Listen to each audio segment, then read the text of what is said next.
Cinema के 100 साल के इतिहास में कहा जाता है एक एक्टर की सबसे बड़ी ताकत उसकी आवाज होती है, उसका डायलॉग डिलीवरी, उसका बैरिटन। लेकिन फिर स्क्रीन पर एक ऐसा शख्स आया जिसने इस रूल को हमेशा के लिए बदल दिया, इरफान खान। इरफान की ताकत उनकी आवाज नहीं, उनकी खामोशी थी। वो ठहराव, वो साइलेंस जो हजारों डायलॉग्स पे भारी पड़ता था। कहते हैं ना, कुछ लोग एक्टिंग करते हैं, पर इरफान वो कैरेक्टर को जीते थे।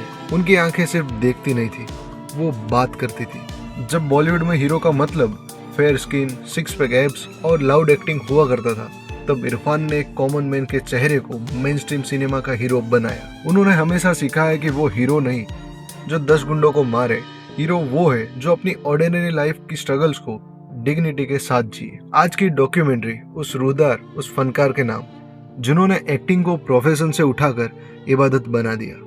इस जर्नी की शुरुआत होती है जयपुर की तंग गलियों से। एक सिंपल सा परिवार जहाँ सिनेमा को देखना भी अलाउड नहीं था। यंग इरफान का पहला प्यार एक्टिंग नहीं, क्रिकेट था। वो एक बॉलर बनना चाहते थे। सीके नायडू ट्रॉफी के लिए वो सिलेक्ट भी हुए, लेकिन किस्मत को कुछ और मंजूर था। पैसे की कमी और फादर की डेथ ने उन्हें मैदान से दूर कर दिया। लेकिन उनके अंदर एक आग थी कुछ अलग करने की।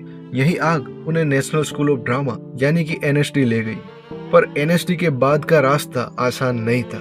मुंबई सपनों का शहर जो अक्सर आउटसाइडर के सपने तोड़ देता है। इरफान साहब ने सालों तक टेलीविजन की दुनिया में स्ट्रगल किया। चाणक्य, बनेगी अपनी बात, चंद्रकांता, वो काम कर रहे थे, पैसे कमा रहे थे, लेकिन उनकी रूह खुश नहीं थी। एक इंटरव्यू में उन्होंने कहा था, मैं एक्टिंग से बोर हो रहा था। जो मैं करना चाहता था वो मुझे मिल नहीं रहा था, और जो मिल रहा था वो मैं करना नहीं चाहता था। ये वो दौर था जब वो गिव अप करने के बिल्कुल करीब थे। एक आर्टिस्ट के लिए सबसे बड़ा डर फेलियर नहीं, स्टैग्नेशन होता है, और इरफान उस स्टैग्नेशन में घुट रहे थे। उन्हें लगा कि शायद अब वापस लौटने का वक्त आ गया है। लेकिन कहते हैं ना, सबसे घनी रात के बाद ही बड़ा सवेरा होता है। 2001 में जब वो इंडस्ट्री छोड़ने का मन बना चुके थे, एक ब्रिटिश डायरेक्टर आसिफ कपाडिया ने उन्हें ढूंढा और फिल्म ऑफर की, द वॉरियर। ये फिल्म उनके लिए ऑक्सीजन की तरह थी। इस फिल्म ने दुनिया को बताया कि इरफान सिर्फ डायलॉग बोलने वाला एक्टर नहीं, बल्कि एक इंटरनेशनल कैलिबर के परफॉर्मर है। फिर शुरू हुआ बॉलीवुड में उनका असली राइज। हासिल का रणविजय सिंह हो या मकबूल का कॉम्प्लेक्स गैंगस्टर, इरफान ने विलन्स को ह्यूमन बना दिया। उन्होंने दिखाया कि एक बुरा आदमी भी प्यार कर सकता है, डर सकता है, जो उस टाइम की फिल्मों में काफी कम दिखाते थे। लेकिन उनकी आर्टिस्ट्री का असली मैजिक देखने को मिला द लंच बॉक्स, पीकू और पान सिंह तोमर में। एक बार द लंच बॉक्स का वो सीन याद कीजिए।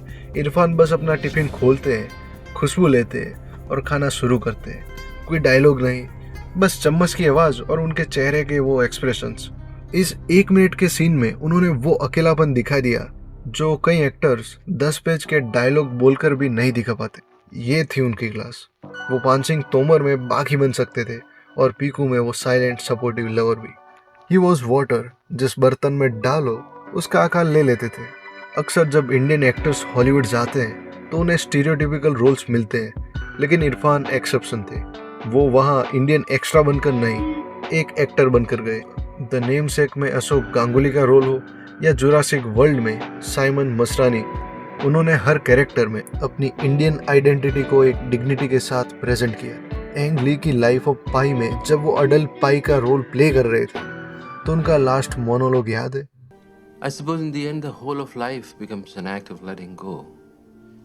ये डायलॉग उन्होंने इस तरह बोला कि दुनिया भर के क्रिटिक्स हैरान रह गए। इवन टॉम हैंक्स, जिनके साथ उन्होंने इन्फर्नो में काम किया, उन्होंने कहा था Irfan is the coolest guy in the room. वो ग्लोबल सिनेमा में हमारे एम्बेसडर थे। उन्होंने साबित किया कि आर्ट की कोई लैंग्वेज नहीं होती, कोई सरहद नहीं होती। इरफान की जिंदगी अपने पीक पर थी, सब कुछ परफेक्ट था, और तभी किस्मत ने एक क्रूलेस्ट जॉक खेला। मार्च 2018 इरफान ने ट्वीट किया कि उन्हें एक रेयर बीमारी है, न्यूरोएंडोक्राइन ट्यूमर डायग्नोसिस। लेकिन यहाँ भी इरफान ने डर को अपने ऊपर हावी नहीं होने दिया। उनका रिएक्शन मेलोड्रामा नहीं बल्कि फिलोसॉफी था। लंदन से इलाज के दौरान उन्होंने एक लेटर लिखा था। उन्होंने कहा, मैं तेजी से ट्रेन में बैठा सफर कर रहा था, सपने थे, प्लान्स थे, और अचानक किसी ने चेन खींची और कहा, आपका स्टेशन आ गया है, उतरिए।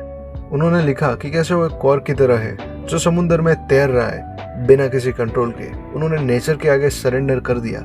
वो वापस आए, अंग्रेजी मीडियम शूट की अपनी कमिटमेंट पूरी की, भले ही उनका शरीर साथ छोड़ रहा था। 29 अप्रैल 2020 वो तारीख जब सिनेमा ने अपना सबसे प्यारा सितारा खो दिया। लेकिन क्या सच में क्या इरफान गए हैं? जब भी आप मकबूल देखेंगे, जब भी आप पान सिंह तोमर का विरोध देखेंगे या द लंच बॉक्स की खामोशी महसूस करेंगे, आपको इरफान वहाँ मिलेंगे। इरफान साहब गए नहीं हैं, वो बस फ्रेम से बाहर निकले।